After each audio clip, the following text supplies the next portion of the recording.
Sari Sinurat dengan NIM 11202204 dari Prodi Sarjana Gizi tingkat 3 Stika Santa Elizabeth Medan. Di sini saya membuat video animasi tentang latar belakang masalah penelitian, tujuan penelitian, manfaat penelitian, dan tinjauan pustaka, dan mengidentifikasi kerangka teoritis dan menyusun hipotesis yang diampuh oleh Ibu Pemarida Simbolon SKM MKes. Yang selanjutnya kita masuk ke latar belakang. Menurut chapter 2012, ada beberapa pendapat para ahli dalam bidang metode penelitian terkait pengertian latar belakang masalah, antara lain sebagai berikut. Yang pertama, latar belakang masalah penelitian adalah bagian pertama dan sangat penting dalam menyusun tulisan ilmiah baik dalam bentuk paper atau tesis. Yang kedua, latar belakang masalah dimaksudkan untuk menjelaskan mengapa masalah yang diteliti itu penting dilihat dari segi profesi peneliti, pengembangan ilmu, dan kepentingan pembangunan. Yang ketiga, latar belakang masalah penelitian berisi informasi tentang suatu masalah dan atau peluang yang dapat dipermasalahkan agar ditindaklanjuti lewat penelitian, termasuk hal-hal yang melatar belakanginya. Yang selanjutnya, latar belakang masalah penelitian menjelaskan secara lengkap topik penelitian, masalah penelitian yang kita pilih, dan mengapa melakukan penelitian pada topik dan masalah tersebut. Yang selanjutnya, latar belakang masalah berisi tentang sejarah dan peristiwa-peristiwa yang sedang terjadi pada suatu proyek penelitian, tetapi dalam peristiwa itu nampak adanya penyimpanan dan dari standar yang ada, baik standar keilmuan maupun aturan-aturan. Dalam latar belakang ini peneliti harus melakukan analisis masalah sehingga permasalahan menjadi jelas. Menurut chapter 2012, isi latar belakang masalah dalam karya ilmiah secara umum adalah sebagai berikut. Yang pertama, data atau fakta yang ada. Data dan fakta akan menjadi acuan dalam penulisan latar belakang masalah. Dengan data atau fakta yang penulis dapatkan, maka penulis harus menjabarkan masalah apa yang akan dibahas. Tentu saja data ini nantinya akan dibagikan dengan teori-teori yang ada atau standar keilmuan yang jika berbeda, disitulah letak permasalahannya. Yang kedua, analisis berisi analisis terhadap permasalahan yang ada sampai jelas.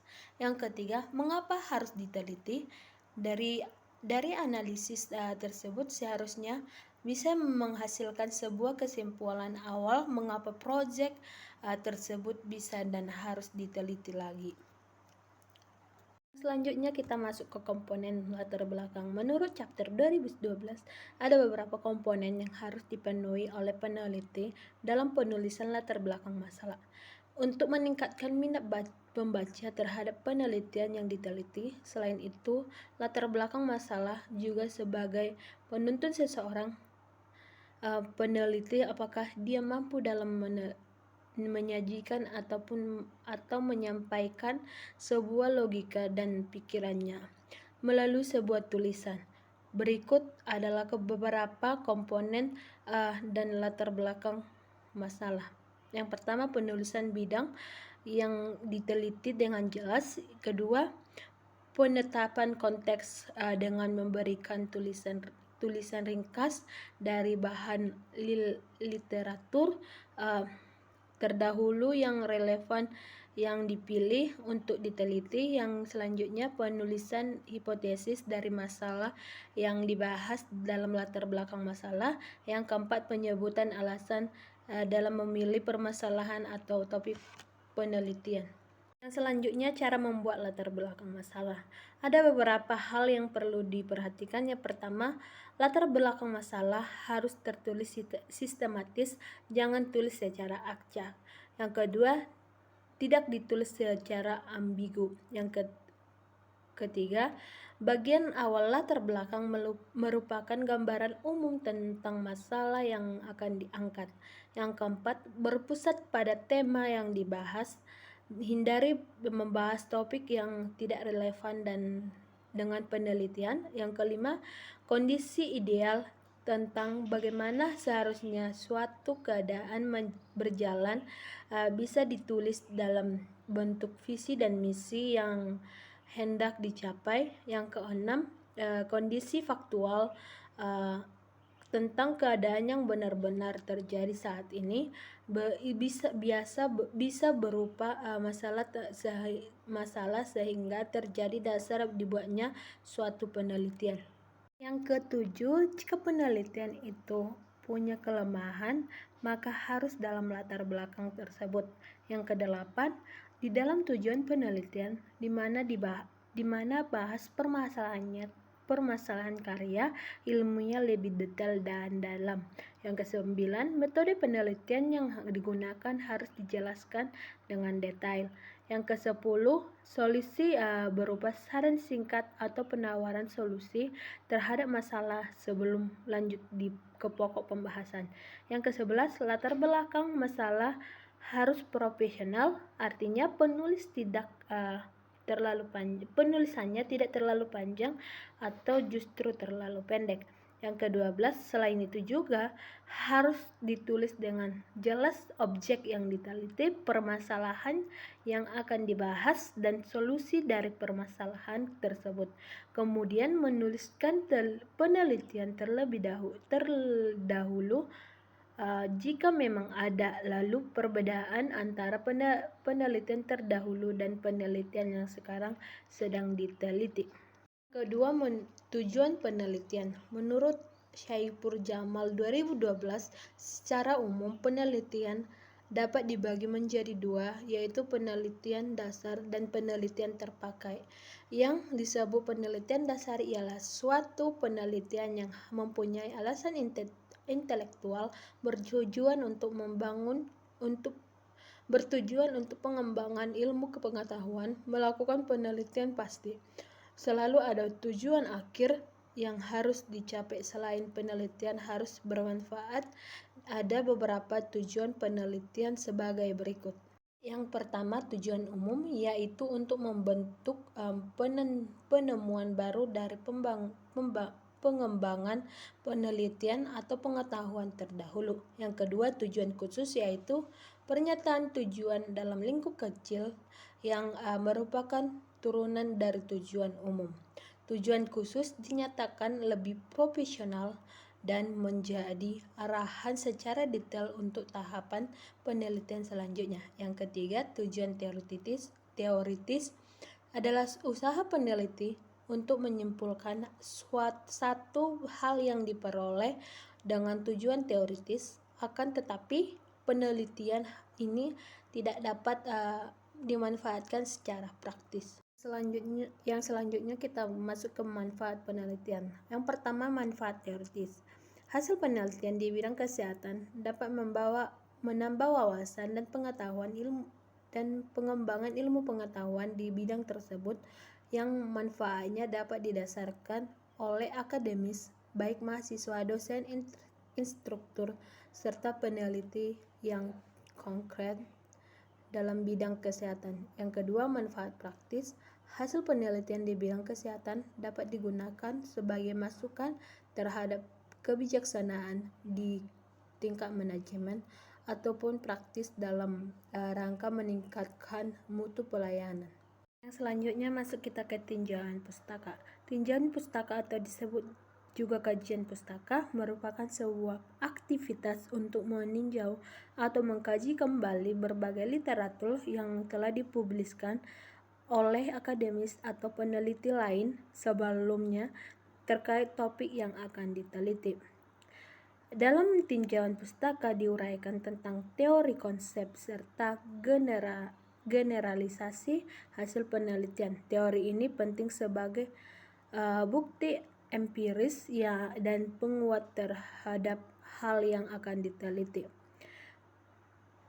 Cooper and Schilder 2003 dalam Anggreni 2022 mengemukakan bahwa teori adalah seperangkat konstruk, definisi, dan proporsi dan proposisi yang berfungsi untuk melihat fenomena yang secara sistematik melalui spesifikasi hubungan antar variabel sehingga dapat berguna untuk menjelaskan dan meramalkan fenomena. Tinjauan keputusan ini biasanya mencakup dua hal. Yang pertama, tinjauan teori yang berkaitan dengan permasalahan yang diteliti.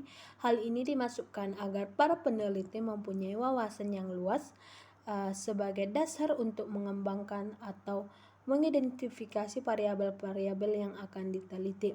Yang kedua, tinjauan dan hasil-hasil peneliti lebih berkaitan dengan masalah yang akan diteliti. Hal ini penting di samping akan memperluas pandangan dan pengetahuan peneliti, juga peneliti dapat menghindari pengulangan dari peneliti yang telah dilakukan oleh orang lain. Selanjutnya kita masuk ke fungsi tinjauan pustaka. Yang pertama, memperlihatkan kedalaman pengetahuan yang dimiliki oleh penulis sehingga pembimbing atau editor jurnal nasional atau internasional akan mengetahui kepakaran yang dimiliki oleh peneliti tersebut. Yang kedua, menunjukkan lama waktu yang sudah ditekuni oleh peneliti dalam topik yang ditelitinya. Yang ketiga, menunjukkan bahwa peneliti benar-benar paham secara konferensi tentang teori yang digunakan dalam penelitiannya. Yang keempat, mengapresiasi hasil karya orang lain dan memberi penghargaan kepada para peneliti yang telah bekerja sebelum kita, dan bahwa selesai karya mereka telah mengilmiahi cara pikir kita. Yang selanjutnya, memutuskan bahwa penelitian kita asli atau untuk mengidentifikasi adanya celah dalam bidang yang kita teliti. Ada 5 langkah dalam menulis tinjauan pustaka. Yang pertama, mencatat. Peneliti mencatat semua data yang terdapat dalam asal informasi. Yang kedua, mengintisari. Peneliti harus memahami intisari, makna isi buku atau sumber bacaan yang bertalian dengan penelitian yang dilakukan. Yang ketiga, mensintesis. Penelitian menyangkutkan dan membandingkan semua sumber bacaan yang telah dikutip dalam klasifikasi topik relevan. Yang selanjutnya, menganalisis secara umum. Peneliti memecah informasi menjadi bagian-bagian kecil dengan tujuan agar terlihat hubungan yang jelas antara bagian-bagian tersebut. Yang selanjutnya, menganalisis secara tajam. Peneliti melakukan evaluasi secara kritis terhadap hasil karya peneliti sebelum dan juga hasil karya peneliti sendiri. Gunakan argumentasi yang kuat serta dukungan bukti-bukti data yang kuat, sangat mengkritik secara konstruktif. Selanjutnya, teknik melakukan tinjauan pustaka. Cara membuat tinjauan pustaka adalah sebagai berikut. Yang pertama, tetapkan nama variabel dan jumlah variabel yang diteliti. Yang kedua, cari sumber-sumber bacaan yang sebanyak-banyaknya dan yang relevan dengan variabel yang akan diteliti. Yang selanjutnya, lihat daftar isi setiap buku dan pilih topik yang relevan dengan variabel yang akan diteliti. Yang selanjutnya, cari definisi setiap variabel yang akan diteliti pada setiap sumber bacaan. Yang selanjutnya, baca seluruh isi topik buku yang sesuai dengan variabel yang akan diteliti. Yang selanjutnya, mendeskripsikan teori-teori yang telah dibaca dari berbagai sumber ke dalam bentuk tulisan dan bahasa sendiri. Selanjutnya, sumber-sumber bacaan yang dikutip atau digunakan sebagai landasan harus dicantumkan. Berikut adalah aturan umum yang digunakan dalam format pembuatan tinjauan pustaka. Yang pertama, format penomoran atau digit huruf, termasuk penomoran digit huruf digunakan untuk membedakan bagian awal dokumen seperti lembar pengesahan, kata pengantar, daftar isi, daftar tabel atau gambar, tinjauan pustaka. Format penomoran menggunakan angka Romawi kecil. Yang kedua, posisi penulisan. Nomor halaman diletakkan di tengah bawah halaman. Biasanya digunakan untuk halaman bagian awal seperti daftar isi dan kata pengantar. Yang ketiga, penerapan pada tinjauan pustaka. Jika tinjauan pustaka termasuk dalam bab, maka penomoran menggunakan digit angka biasa. Jika tinjauan pustaka dipisahkan dari isi utama, maka bisa menggunakan angka Romawi atau huruf abjad. Yang keempat, gaya penulisan digit huruf. Menggunakan huruf kecil untuk halaman awal, tidak disertai titik di belakang nomor halaman. Yang kelima, penomoran pada bab dan subbab. Digit huruf juga bisa digunakan pada subbab dalam bentuk huruf abjad jika menggunakan angka formatnya seperti 2.1, 2.111. Terima kasih. Selanjutnya, cara mencegah plagiarisme paraphrase. Kata plagiarisme berasal dari kata Latin yaitu plagiarus yang berarti merampok, membajak. Plagiarisme merupakan tindakan pencurian atau kebohongan intelektual. Plagiarisme merupakan pembajakan berupa fakta, penjelasan, ungkapan dan kalimat yang lain oleh orang lain secara tidak sah. Selain itu, ada juga yang mengatakan plagiarisme adalah tindakan penyalahgunaan, pencurian atau pemasaran, penerbitan, pernyataan atau menyatakan sebagai milik sendiri sebuah pikiran, ide, tulisan atau ciptaan yang sebenarnya milik orang lain. Plagiarisme dianggap tindakan kriminal karena nomor 19 tahun 2002 tentang hak cipta. Oleh karena itu, kegiatan plagiarisme atau yang lebih dikenal dengan kata plagiat harus dihindari, merupakan tindakan pencurian hak cipta orang lain. Di Indonesia, perlindungan hak cipta diatur dalam Undang-Undang Republik Indonesia. Selanjutnya, jenis-jenis plagiarisme. Terdapat beberapa jenis plagiarisme. Yang pertama, plagiarisme kata demi kata. Jenis plagiarisme ini banyak dilakukan pada karya ilmiah, yaitu dengan karya orang lain, kata demi kata, dapat menyebut sumbernya. Yang kedua, plagiarisme atas sumber penulis menggunakan gagasan orang lain tanpa memberikan pengakuan yang cukup. Yang ketiga, plagiarisme kepengarangan. Penulis mengakui sebagai pengarang karya karya orang lain. Tindak ini terjelas atas dasar kesadaran dan motif kesengajaan untuk membohongi publik. Yang selanjutnya, slave plagiarisme merupakan tindakan menggunakan karya sendiri sebagai bagian dari karya yang terbaru. Plagiarisme ini tergolong menjebak karena biasanya penulis tidak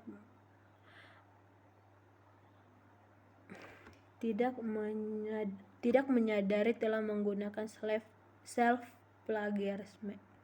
Terdapat beberapa cara dalam menghindari plagiarisme yang tertuang dalam Permendiknas nomor 17 tahun 2010 pasal 7, yaitu karya mahasiswa dilampirkan dengan surat pernyataan dari yang bersangkutan yang menyatakan bahwa karya ilmiah tersebut tidak mengandung unsur plagiat. Yang kedua, pimpinan perguruan tinggi berkewajiban mengunggah semua karya ilmiah yang dihasilkan di lingkungan perguruan tingginya. Yang selanjutnya sosialisasi terkait dengan Undang-Undang Hak Cipta Nomor 19 Tahun 2002 dalam Permendiknas Nomor 17 Tahun 2010 kepada seluruh masyarakat akademis. Yang selanjutnya strategi dan upaya dalam mencegah plagiarisme. 1. Melakukan sosialisasi tentang pentingnya pencegahan plagiarisme, melakukan sosialisasi atau pemberian informasi kepada masyarakat. Hal tersebut dapat dilakukan oleh pemerintahan bekerja sama dengan berbagai pihak, misalkan para aktivisi, para akademisi, pihak sekolah dan perguruan tinggi. Sosialisasi diberikan kepada semua lapisan seperti kepada murid, mahasiswa, guru, dosen, dan lainnya. Yang kedua, meningkatkan kesadaran dalam budaya menulis, membaca, dan melakukan literasi digital dengan bijak, membudayakan menulis dan membaca sejak dini, yaitu sikap menghargai hasil karya orang lain. Dalam hal ini diperlukan kerjasama berbagai pihak, antara lain peran orang tua, guru, dan anak. Diharapkan dengan budayanya literasi yang baik, seseorang dapat menuliskan ide, gagasan, pikiran, dan juga dapat menghargai hasil karya orang lain dengan mencantumkan sumber referensi yang dikutip. Yang ketiga, memberikan pelatihan menulis karya ilmiah yang baik dan benar secara teknik parafrase guna mencegah plagiarisme dengan melaksanakan kegiatan ilmiah antara lain seminar, workshop, pelatihan atau mentoring dalam penulisan karya ilmiah yang baik dan benar, serta teknik bagaimana melakukan parafrase yang baik. Yang keempat, memberikan sanksi yang tegas dan menciptakan suasana atau iklim akademik yang sehat, menciptakan suatu suasana akademik yang baik terutama di pendidikan dengan budaya menulis, membaca, serta menghargai karya ilmiah orang lain.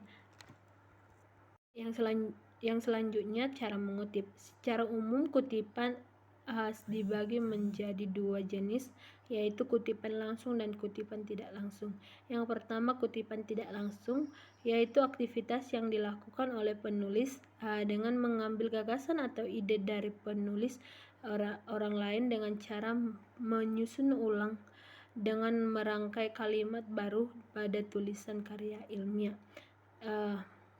Pada penulisan kutipan tidak langsung, penulisan gagasan yang diambil tidak boleh hanya copy paste atau memindahkan sama persis dengan sumber aslinya. Kutipan tidak langsung dibagi menjadi dua jenis, yaitu parafrase, yaitu proses mengungkapkan kembali gagasan atau ide dari pustaka dengan menata ulang kalimat dengan menggunakan bahasa penulis untuk menyampaikan gagasan tanpa mengubah arti atau maksud dari penulis sebelumnya.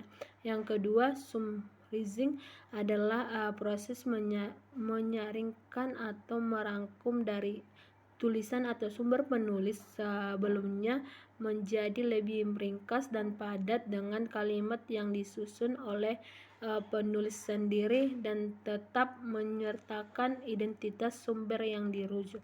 Kedua, kutipan langsung, yaitu kegiatan yang dilakukan oleh penulis dengan mengambil sama persis gagasan atau ide dari orang lain dengan tanpa merubah kata atau bahasa atau ejaan dari copy paste dari tulisan aslinya. Bisa juga dikatakan bahwa penulis menggunakan teknik salin tempel atau copy paste tanpa mengubah kata asli. Kutipan jenis ini biasa disebut wording, yaitu mengutip pernyataan penulis sebelumnya persis dengan kata atau kalimat asli dari sumber penulisan sebelumnya yang dijadikan rujukan. Secara umum, cara penulisannya dilakukan dengan yang pertama menuliskan di antara tanda kurung, yang kedua kutipan dengan panjang kurung dari 4 baris, yang ketiga kutipan dengan panjang 4 baris atau lebih, yang keempat jika terdapat beberapa kalimat yang hendak dihilangkan. Yang kelima, jika penulis menganggap dan ada beberapa bagian yang dianggap penting, maka penulis perlu memberikan keterangan. Yang selanjutnya, penulis dapat memberi tanda apabila ditemukan kekeliruan atau kesalahan konsep yang tertuang dalam pernyataan yang ditemui. Ini saya membuat 3 contoh soal untuk latar belakang masalah penelitian, tujuan pustaka, manfaat penelitian, dan tinjauan pustaka. Yang pertama, seorang peneliti menemukan bahwa prevalensi obesitas pada anak-anak di kota X meningkat sebesar 20% dalam 5 tahun terakhir. Namun belum banyak peneliti yang mengidentifikasi faktor-faktor penyebab peningkatan ini secara spesifik. Pernyataan tersebut sebaiknya dimasukkan dalam bagian mana pada karya tulis. Menurut saya latar belakang masalah, di mana latar belakang masalah berisi alasan mengapa penelitian dilakukan, termasuk data awal, fakta, atau fenomena yang akan menunjukkan adanya masalah yang perlu diteliti. Kedua, seorang peneliti menemukan bahwa meskipun program edukasi gizi sudah berjalan selama 3 tahun di kota Y, angka anemia pada remaja tetap tinggi. Peneliti juga menemukan bahwa kurangnya variasi konsumsi pangan menjadi salah satu penyebabnya. Berdasarkan informasi ini, bagian latar belakang sebaiknya memuat, menurut saya jawabannya B, data dan fakta tentang angka anemia serta penyebabnya, di mana bagian latar belakang masalah seharusnya menjelaskan alasan dilakukan penelitian, termasuk data, fakta, dan masalah yang ingin diselesaikan. Yang ketiga, manakah pernyataan berikut yang lebih tepat dimasukkan ke dalam bagian manfaat penelitian? Menurut saya B, penelitian ini diharapkan dapat menjadi referensi bagi institusi kesehatan dalam merancang program edukasi gizi, di mana manfaat penelitian berisi kontribusi atau dampak positif yang diharapkan dari hasil penelitian bagi berbagai pihak seperti peneliti lain, praktisi, atau pengambil kebijaksanaan. Yang selanjutnya, mengidentifikasi kerangka teoritis dan penyusunan hipotesis. Kita ke dalam kerangka teoritis. Penyusunan teori merupakan tujuan utama dari ilmu, karena teori merupakan alat untuk menjelaskan dan memprediksi fenomena yang diteliti. Teori selalu berdasarkan falsafah, didukung oleh dalil dan proposisi. Secara definitif, teori harus berlandaskan fakta empiris karena tujuan utamanya adalah menjelaskan dan memprediksi kenyataan atau realitas suatu penelitian dengan dasar teori yang baik akan membantu mengarahkan si peneliti dalam upaya menjelaskan fenomena yang diteliti. Kerangka teori dalam penyusunan perlu memperhatikan beberapa prosedur, diantaranya yang pertama pencarian literatur atau melakukan kajian pustaka, yang kedua sintesis serta modifikasi terhadap teori satu dengan teori lainnya. Yang ketiga, mengungkap beberapa teori yang digunakan berdasarkan variabel yang diteliti. Dilanjutkan dengan menyusun kerangka pemikiran yang sistematis, logis, dan rasional. Selanjutnya masuk ke kerangka konsep. Konsep adalah generalisasi dari sekelompok fenomena tertentu sehingga dapat dipakai untuk menggambarkan berbagai fenomena yang sama. Konsep adalah suatu pengertian dasar dari sesuatu yang akan diteliti. Penentuan kerangka konseptual oleh peneliti akan sangat membantu dalam menentukan arah kebijakan dalam pelaksanaan penelitian. Kerangka konseptual merupakan kerangka pikir mengenai hubungan antar variabel-variabel yang terlibat dalam penelitian atau hubungan antar konsep dengan konsep lainnya dari masalah yang diteliti sesuai dengan apa yang telah diuraikan pada studi kepustakaan. Kerangka konsep yang baik harus memenuhi syarat berikut. Yang pertama, variabel-variabel penelitian yang akan diteliti harus jelas. Yang kedua, kerangka konsep harus menjelaskan hubungan antara variabel-variabel yang akan diteliti dan ada teori yang mendasarinya. Yang ketiga, kerangka konsep jawabannya mudah dipahami. Selanjutnya masuk ke dalam hipotesis. Hipotesis adalah suatu asumsi pernyataan hubungan antara dua variabel atau lebih yang diharapkan dapat menjawab pertanyaan penelitian. Hipotesis tidak menilai benar atau salah, tetapi menguji asumsi dengan data empiris apakah salah atau tidak. Hipotesis diperlukan untuk penelitian, eksperimen, dan analitik. Hipotesis dalam suatu penelitian harus bersifat operasional dan dinyatakan dalam bentuk narasi. Sumber hipotesis bisa berasal dari pengalaman dalam klinik, teori maupun dari literatur review. Berdasarkan jenis penolakan hipotesis tersebut, maka hipotesis penelitian terbagi menjadi dua macam, yaitu yang pertama, uji hipotesis dua sisi atau two-tailed, sehingga H0 tidak sama dengan HA atau terdapat nilai yang tidak besar atau lebih kecil dari batas kritis. Yang kedua, uji hipotesis satu sisi atau on-tail.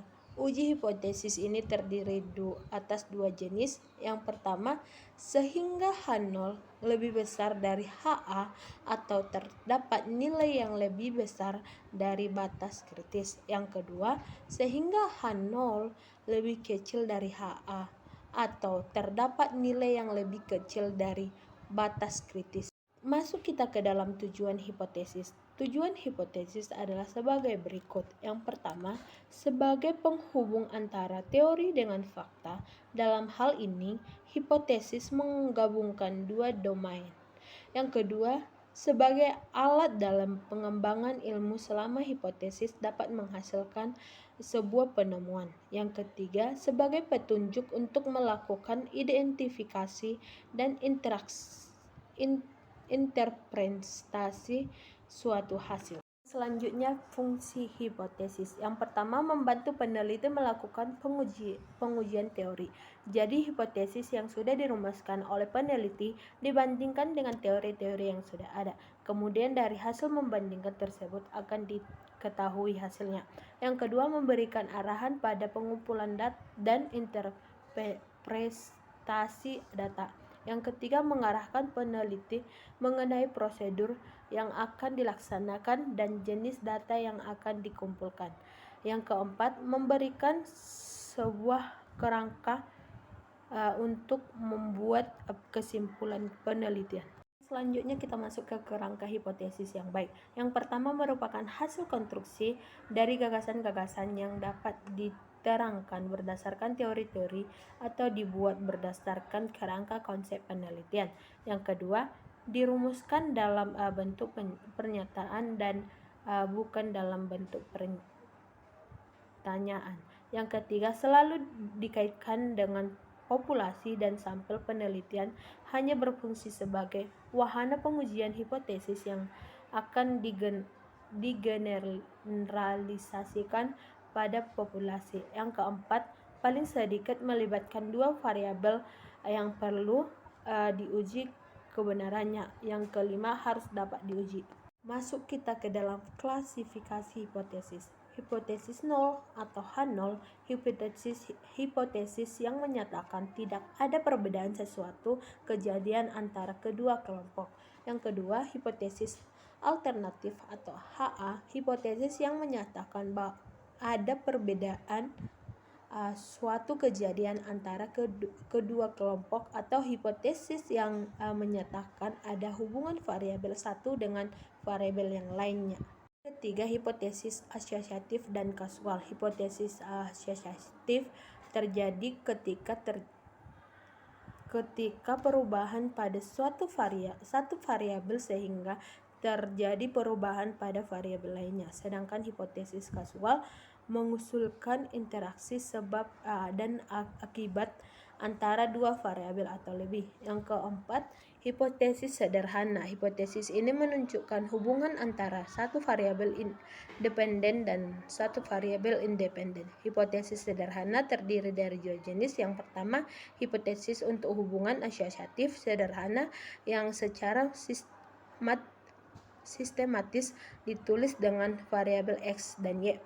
Yang kedua, hipotesis untuk hubungan kasual sederhana yang secara sistematis ditulis dengan variabel X dan Y. Selanjutnya, hipotesis kompleks. Hipotesis kompleks disebut juga dengan hipotesa multivariat karena memprediksi hubungan antara tiga atau lebih variabel. Hipotesis ini bisa terdiri dari dua atau lebih variabel independen dan satu atau lebih variabel dependen. Dan sebaliknya, secara matematis, hipotesis kasual kompleks antara dua variabel independen X1 dan X2 dengan satu variabel Y. Selanjutnya, direksional hipotesis dan non-direksional hipotesis. Direksional hipotesis atau hipotesis yang mengarahkan penelitian hipotesis yang langsung memprediksi hasil penelitian dengan arahan yang spesifik. Sedangkan non-direksional hipotesis atau hipotesis yang tidak mengarahkan penelitian yaitu hipotesis yang mengidentifikasikan telah ada korelasi atau perbedaan, namun tidak secara spesifikasi mengarahkan penelitian. Ini saya membuat 3 contoh soal. Yang pertama, seorang peneliti ingin mengetahui pengaruh asupan serat terhadap penurunan berat badan pada wanita usia 25-35 tahun berdasarkan studi sebelumnya. Serat diketahui dapat memperlambat penyerapan lemak dan meningkatkan rasa kenyang. Pernyataan yang tepat mengenai hipotesis penelitian adalah B. Semakin tinggi asupan serat, semakin besar penurunan berat badan pada wanita usia 25-35 tahun, di mana kerangka teoritis berdasarkan teori bahwa serat dapat memperlambat penyerapan lemak dan meningkatkan rasa kenyang. Hipotesisnya merupakan dugaan sementara yang menjelaskan hubungan antara variabel independen dan dependen. Yang kedua, dalam penelitian mengenai pengaruh stres kerja terhadap kejadian sindrom metabolik pada karyawan, peneliti menggunakan teori stres pekerjaan yang menyatakan bahwa stres kronis dapat mempengaruhi metabolisme tubuh. Hipotesis yang paling tepat berdasarkan kerangka teoritis adalah C. Semakin tinggi tingkat stres kerja, semakin tinggi resiko terjadinya sindrom metabolik pada karyawan, di mana kerangka teoritis berdasarkan teori yang menyatakan stres kronis mempengaruhi metabolisme. Hipotesis yang tepat adalah semakin tinggi stres kerja, semakin tinggi resiko sindrom metabolik, di mana hipotesis merupakan pernyataan dugaan adanya hubungan positif antara tingkat stres kerja dan resiko sindrom metabolik. 3. Seorang peneliti ingin menguji apakah konsumsi minuman tinggi gula meningkatkan resiko diabetes tipe 2 pada remaja berdasarkan teori bahwa gula berlebih dapat menyebabkan resistensi insulin. Hipotesis 0 yang tepat adalah A. Konsumsi minuman tinggi gula tidak meningkatkan resiko diabetes tipe 2 pada remaja. di mana kerangka teoritis berdasarkan teori resistensi insulin akibat gula berlebih. Hipotesis alternatif adalah konsumsi gula meningkat risiko diabetes. Oleh karena itu, hipotesis 0 yang tepat adalah tidak ada peningkatan risiko, di mana hipotesis 0 menyatakan tidak adanya efek, sedangkan hipotesis alternatif menyatakan adanya efek. Sekian video singkat dari saya mengenai latar belakang masalah penelitian, tujuan penelitian, manfaat penelitian, dan tinjauan pustaka, dan mengidentifikasi kerangka teoritis dan penyusunan hipotesis. Terima kasih.